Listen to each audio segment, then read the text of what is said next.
Uma questão antiga no movimento evangélico do Brasil e que, por mais incrível que possa parecer, continua fazendo sentido para muita gente, é sobre músicas não cristãs, músicas não eclesiásticas.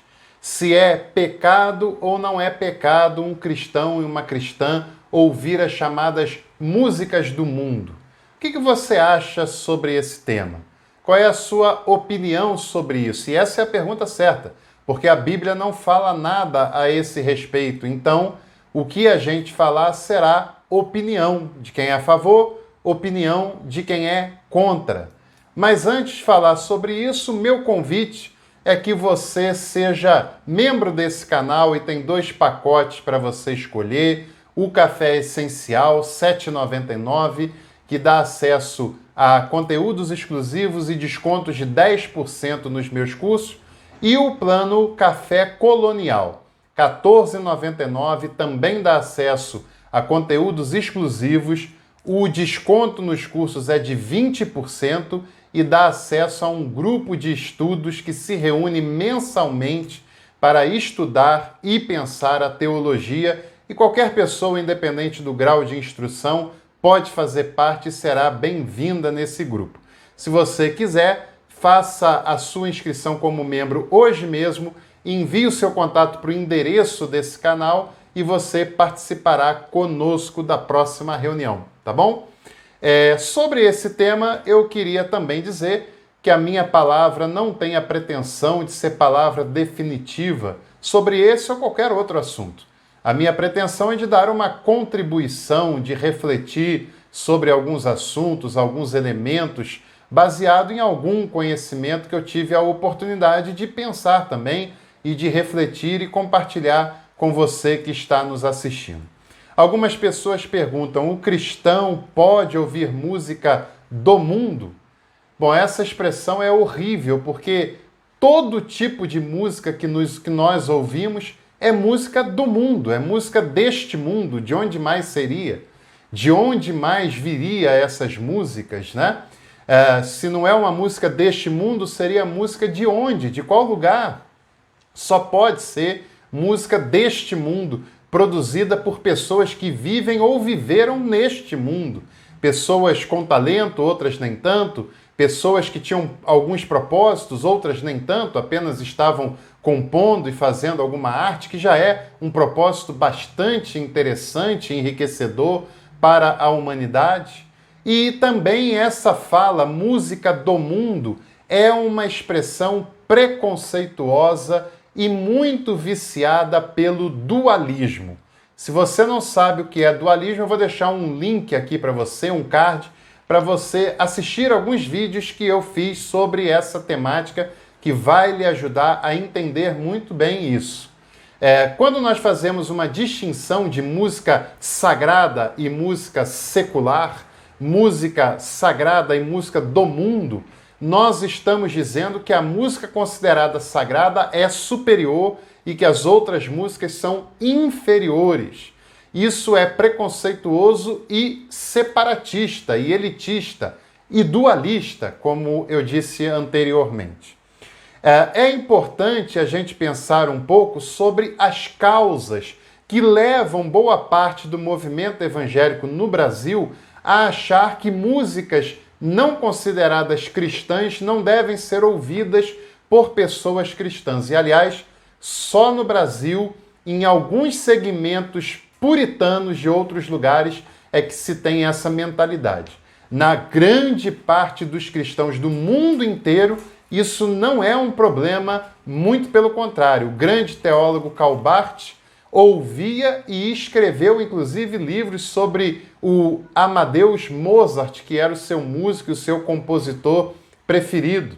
Um filósofo, depois de ouvir a Nona Sinfonia de Beethoven, ficou tão impactado que chegou a dizer que aquela era uma prova de que Deus existe. Porque se alguém foi capaz de construir algo tão belo, tão perfeito, é sinal que há um Deus criador que capacita e que guia uma pessoa a fazer algo daquela qualidade, daquela virtude.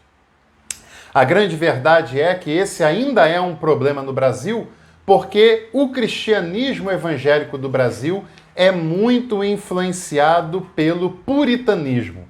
O puritanismo foi um movimento do século 17, 18 da Inglaterra que fez uma separação entre o que é sagrado e o que foi considerado profano, que fez uma separação entre as coisas eclesiásticas consideradas santas e as coisas de fora da igreja consideradas mundanas, como a cultura, por exemplo. E nessa onda foram incluídos como mundanismo as músicas, as artes, os esportes, a cultura de um modo em geral, a intelectualidade, foram colocados num pacote de mundanismos e de carnalidade, das quais os cristãos e as cristãs deveriam se ausentar totalmente. Essa influência chegou aos Estados Unidos e de lá veio para o Brasil e ainda é presente em boa parte das igrejas do movimento evangélico. Esse puritanismo, esse dualismo acirrado, esse anti-intelectualismo e essa negação da cultura são características ainda muito presentes no movimento evangélico do Brasil em pleno século XX, XXI, que é o que nós estamos vivendo. Mas não é só por essa causa, embora ela explique muita coisa. Também há uma causa econômica que foi gerada logo no final do século XX e início dessa época. Hoje, a indústria de DVD, de CD, não é tão poderosa quanto ela foi um dia.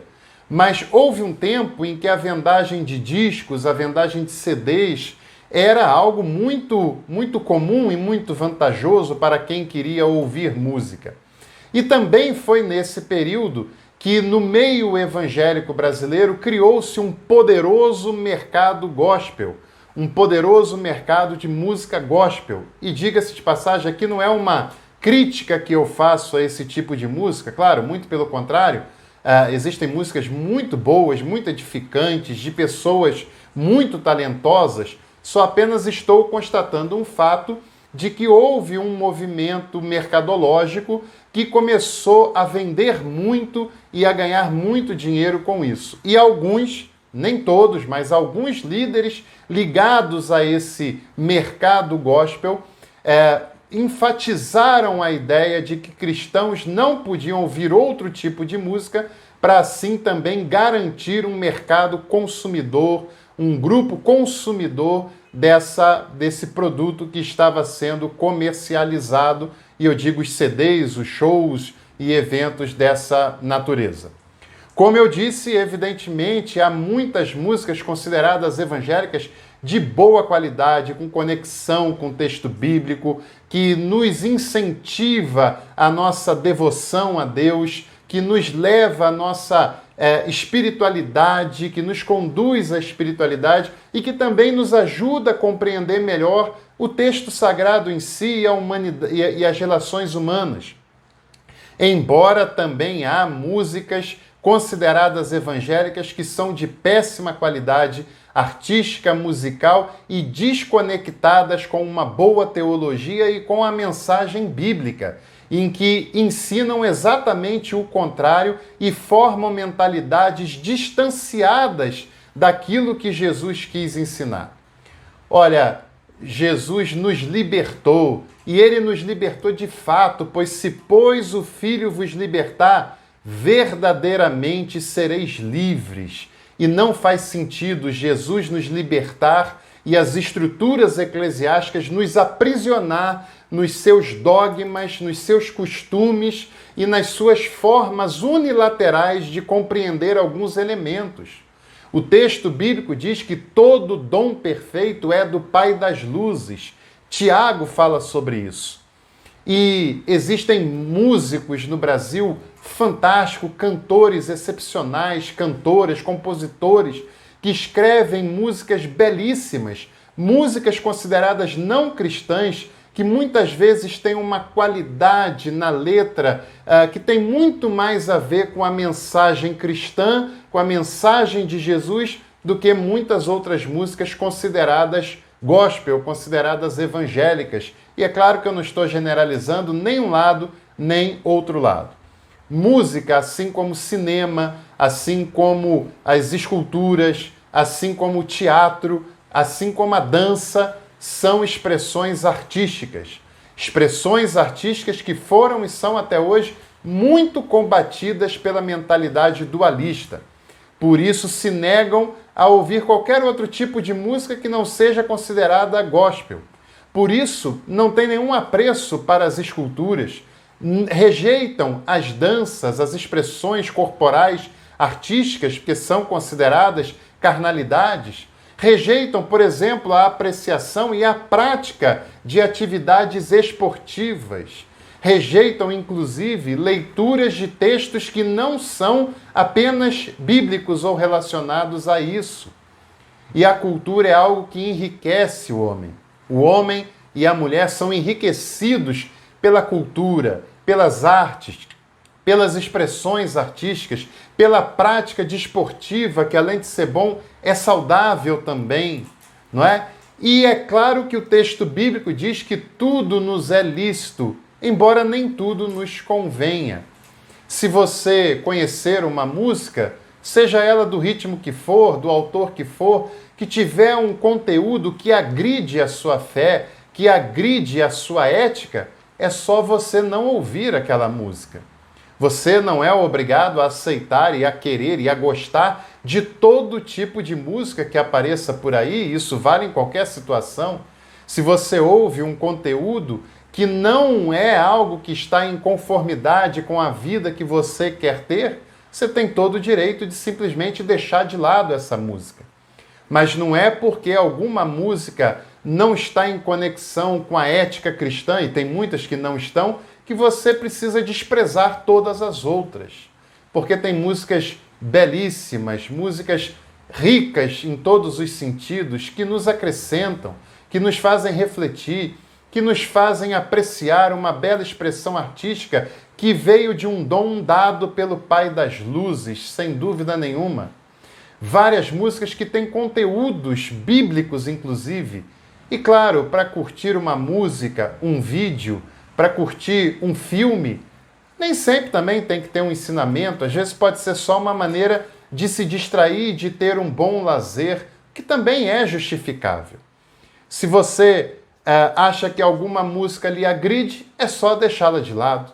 Mas não se esqueça que música, assim como filme, como teatro, são expressões de cultura, são expressões de artes, e elas são muito importantes na formação de um ser humano. Faça o que o texto bíblico nos orienta, como Paulo, de examinar as coisas e reter aquilo que for bom e guardar o que for bom. Tem muita coisa muito boa fora do considerado estilo musical gospel evangélico, como também tem muita coisa ruim dentro desse movimento considerado gospel evangélico. Em todos os setores existem coisas muito boas, muito edificantes e coisas que são ruins. E a gente deixa de fora o que é ruim, deixa de fora o que nos agride, o que não nos acrescenta e aproveita o que há de melhor, o que há de edificante, o que pode nos fazer crescer, e não só crescer espiritualmente, mas crescer em todos os sentidos. Intelectual, no sentido contemplativo, no sentido cultural, porque isso é muito importante. E lembre-se, Jesus crescia não só espiritualmente, crescia em conhecimento, em graça, em estatura diante de Deus e diante dos homens. Que possamos investir na nossa intelectualidade e na nossa cultura. Quanto melhores preparados somos, melhores podemos servir também. Antes de você encerrar esse vídeo, deixe o seu like, compartilhe esse conteúdo, inscreva-se no canal e nós nos encontraremos em breve por aqui. Um grande abraço e até a próxima oportunidade.